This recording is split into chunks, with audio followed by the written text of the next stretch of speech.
ప్రతిజ్ఞలు చేసినటువంటి సంగతి మొత్తం 50 మందికి కూడా తెలిసినటువంటి విషయమే. కానీ ఆయన గారు బాధ్యతలు స్వీకరించినప్పటి నుంచి కొండ మీద ఏదో ఒక రకమైన వివాదం అనునిత్యము నిరంతరాయంగా జరుగుతున్న విషయం కూడా అందరికీ తెలిసింది. ప్రశ్నించేటువంటి మా మీద ఆయన హైందవ ద్రోహులుగా ముద్రించటము పరిపాటైపోయింది. సరిదిద్దుకునేటువంటి ప్రయత్నం ఏమాత్రం కూడా చెయ్యటము లేదు. చెయ్యకపోగా మా నాయకుడు జగన్మోహన్ రెడ్డి గారి మీద, పూర్వ అధ్యక్షునిగా నా మీద వ్యక్తిగత దాడులకు దిగుతూ మరింతగా ఆయన పొరపాటు మీద పొరపాటు చేసుకుంటున్నారు. నిన్నగాక మొన్న చంద్రగ్రహణం రోజున స్వామివారి ఆలయాలు ముయ్యటం అన్నది తరతరాలుగా వస్తున్నటువంటి సాంప్రదాయం. మొన్న జరిగినటువంటి చంద్రగ్రహణం రోజున మహాద్వారం మూసివేసిన తరువాత ఆ తరువాత వచ్చేటువంటి తలుపులు ఇత్తడి తలుపులుంటాయి గ్రిల్స్తో. వాటిల్ని బిఆర్ నాయుడు గారి యొక్క సైన్యంలో ఒకరు ఆ తలుపులు మూస్తూ ఆనందంగా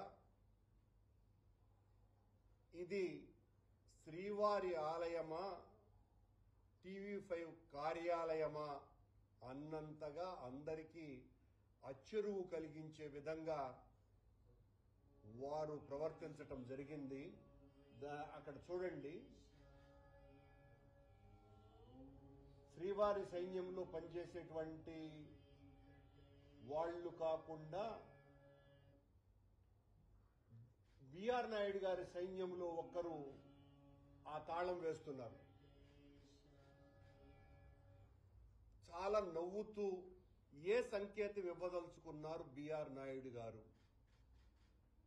బిఆర్ నాయుడు గారు మీకు సంబంధించినటువంటి ఒక వ్యక్తి, మీ సంస్థలో పనిచేసేటువంటి ఒక వ్యక్తి ఈ రకంగా మిమ్మల్ని మీరున్నారన్నటువంటి ధైర్యంతో మాకేమీ కాదులే అన్నటువంటి మీరిచ్చినటువంటి అహాన్ని ఆయన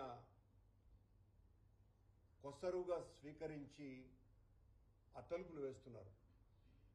సరే, ఆయన వివరణ కూడా ఇచ్చాడు, నేను ఆ తలుపు వేయలేదు, నేను ఇంత ముందు వేశాను, అది వేశానని కూడా.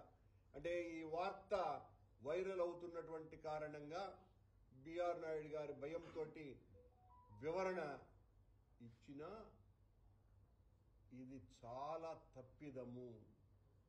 అది ఆలయానికి సంబంధించినటువంటి వ్యవహారంలో బిఆర్ నాయుడు గారి సొంత మనుషులకు ఏం పని అక్కడ?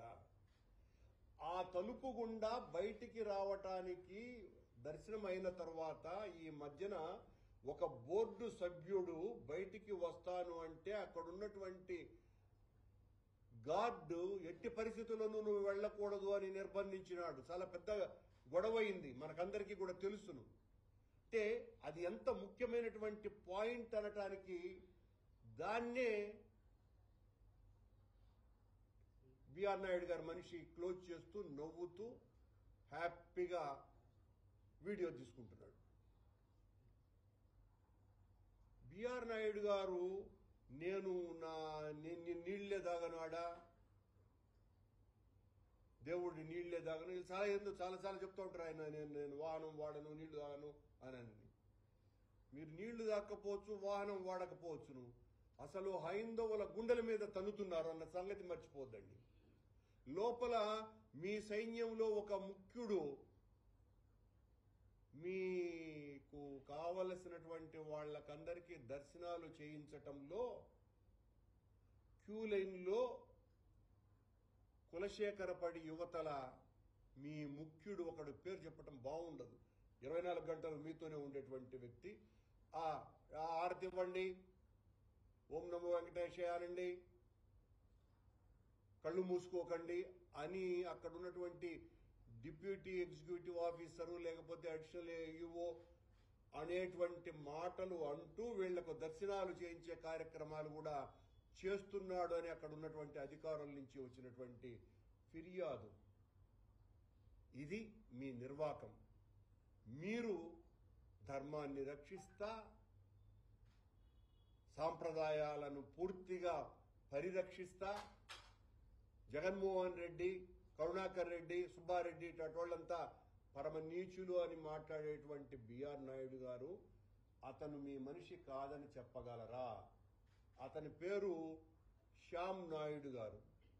మీ టీవీ సంస్థలో కొండ మీద ప్రతినిధి అతను మా ఉద్యోగస్తుడు కాదని మీరు బుకాయించినా కూడా ఆయన పేరుతో సహా చెప్తున్నాం. అదో ఆయన మళ్ళీ లోకేష్ గారితోనూ, ఆమె అనిత గారితోనూ, ఇంకా చాలా ముఖ్యులతో, భువనేశ్వర్ గారితోనూ, వీళ్ళ అందరితోనూ కూడా ఫోటోలు దిగినటువంటివి కూడా ఉన్నాయి. అంటే ఆయన మీ సంస్థలో ఉద్యోగిగానే కాకుండా తెలుగుదేశం పార్టీకి సంబంధించినటువంటి కార్యకర్తగానో నాయకుడుగా కూడా వ్యవహరిస్తున్నాడేమో అనేటువంటి అనుమానాలు వచ్చే విధంగా ఆ ఫోటోలన్నీ కూడా స్పష్టంగా కనపడుతున్నాయి.